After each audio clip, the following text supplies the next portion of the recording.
So I was talking with a master IEP coach, helping her help a family through a situation that comes up all the time inside of our disability community. And it's something that should not be happening, but it is happening. That's a student with an IEP being denied access to general education because they can't keep up.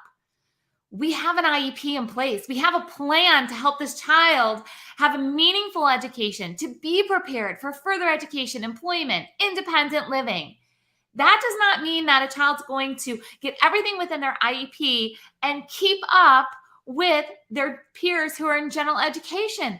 That's simply not what happens in majority of cases. Sure, there's some exceptions. However, most of the time when we have an IEP, there's going to be a gap that we continue to work on and we continue to help a child move forward. And that gap is not always going to close or close quickly or close at the same pace as the general education peers, right? Okay, so I'm coaching this master IEP coach and she's telling me about how a child who is in approximately, I believe it was third grade, can't keep up with their peers.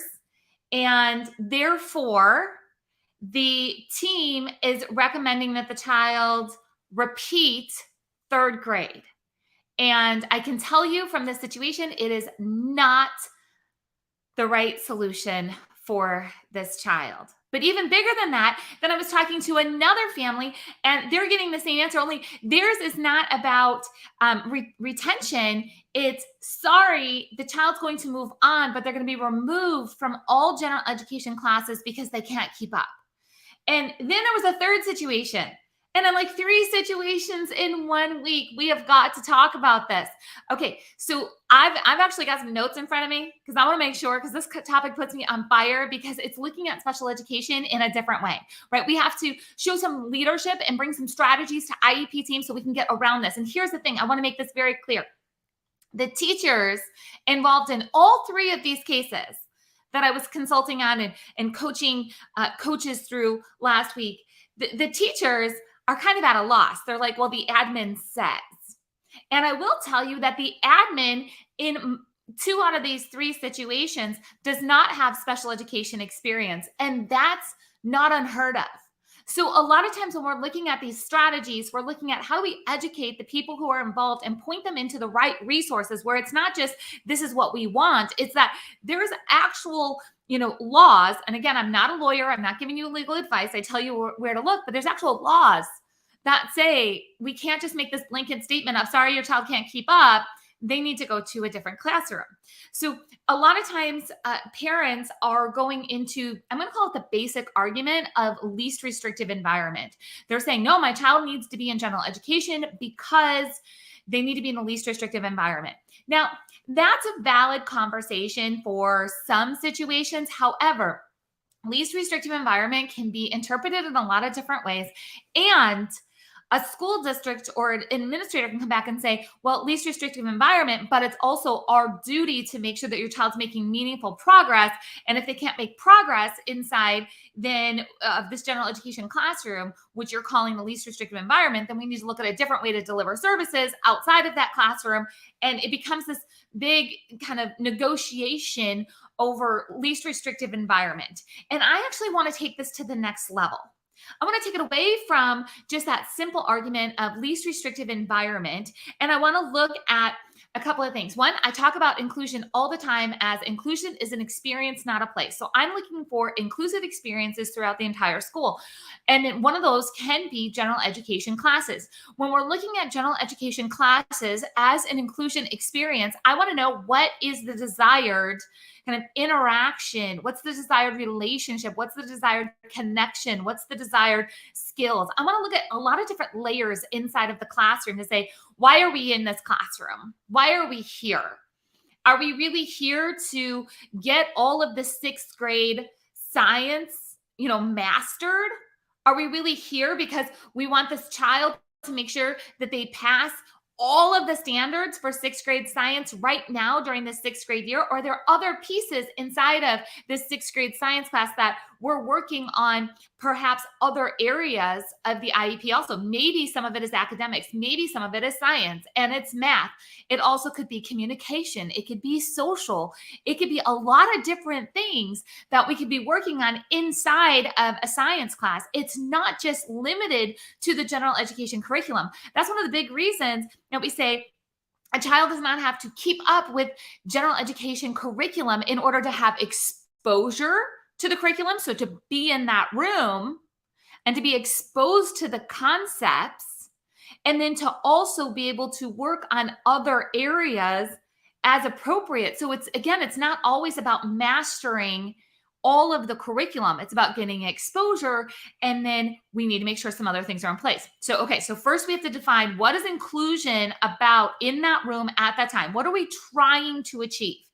Then we have to make sure that we have covered all of the things of accommodations, modifications, additional supports, adaptive materials, assistive technology, which is so underutilized in special education, and it needs to be utilized at a much higher level.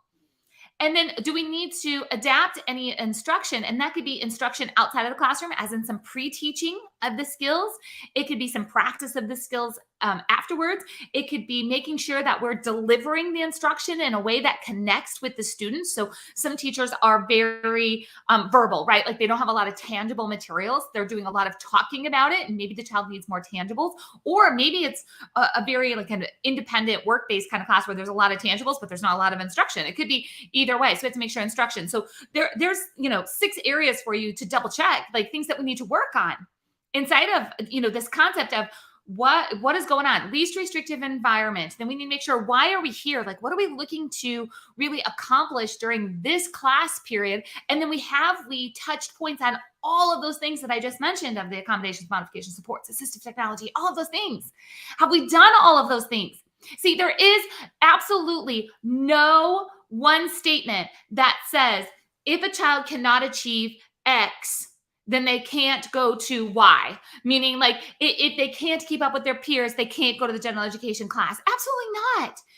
This is an individualized program. Every decision is individualized. And there's 2 statements that I teach all the time inside of our Master IEP Coach community. And I'm going to share them with you here because you can use them with every situation. It's show me the policy and can you write that down? If you notice, those are not argumentative statements. They're really not. They might be a little awkward for parents to kind of bring to the table sometimes, but hey, this is what we do. If a child doesn't do this amount of work, so for this situation, we're talking about general education. If the child cannot do this, then they go over here. That's a very general statement.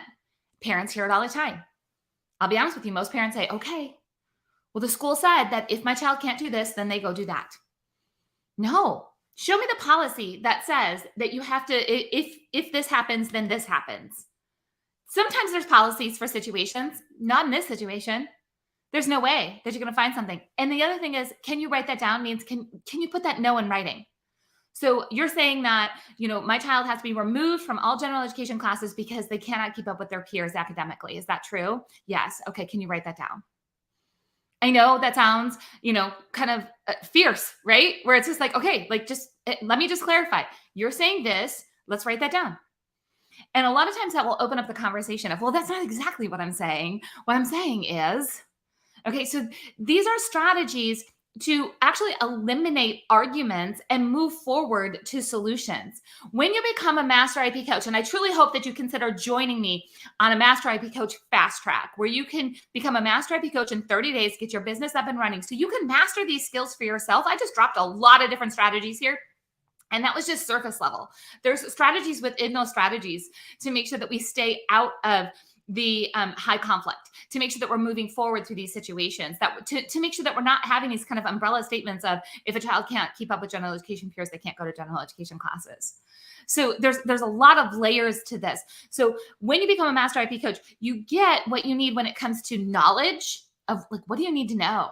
And you don't need to know everything about special education to be an excellent Master IEP Coach. I teach you how to get really specialized in certain areas to make sure you're the best of the best to help families through the IEP process in that area. So you need knowledge. You also need leadership. You have to be able to rise above and be able to bring people with you along on this journey to look at special education differently. So you need your leadership, and then you need strategies.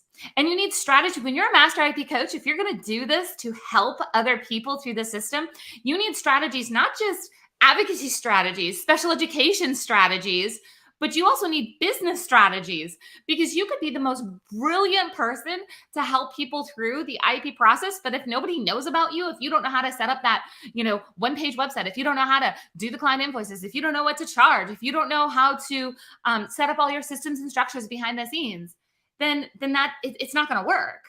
So I've been doing this for a long time, 25 years on my own. This has been my core work. And since 2017, I've been teaching others how to set up and become the person that parents can rely on to give them the truth and help them through the school system collaboratively. Here's the thing. I'm not looking to pick fights with anybody. I'm not looking to say parents against schools, schools against parents. Absolutely not. In fact, I've been able to bridge that gap. I've done consulting for schools, a lot of consulting for schools. I deliver a lot of professional development for teachers. I go around and I teach at parent support groups. I've got online, communities where I'm teaching these strategies all the time. This is about bringing it together, because this old school kind of habit of, if a child can't do this, then they can't have that. That's just not true. And we can break that. But what it takes parents and teachers like you to step up and really make this ripple effect, this positive ripple effect of this knowledge and leadership and strategy, and getting more parents to understand what is possible without having to throw around ugly legal terms. I mean, it is important. I did not know when I became a teacher many, many, many years ago, I did not know that I didn't know what I didn't know, right? But I did not know that certain things that my boss was saying of well, that's just not how it's done. I was like, okay, that's not how it's done. And then I started thinking why? Why is it not done this way? And I had to start questioning things. And I had to start really collaborating and taking what the school system was saying they could or could not do, and talking with the parents of my students and bringing that together and creating a plan that was just different. It was very, very different. And that's what I encourage you to do. So parents and teachers, if you're like, yes, I want all these strategies, I want all the layers, you like the things that I just touched on how we can start to think differently and bring new solutions into IEP teams through knowledge and leadership and strategy, I want you to go ahead and follow the links below and join me on the next Master IEP Coach Fast Track, where we can get you ready to help others through the IEP process. I'll see you guys next time.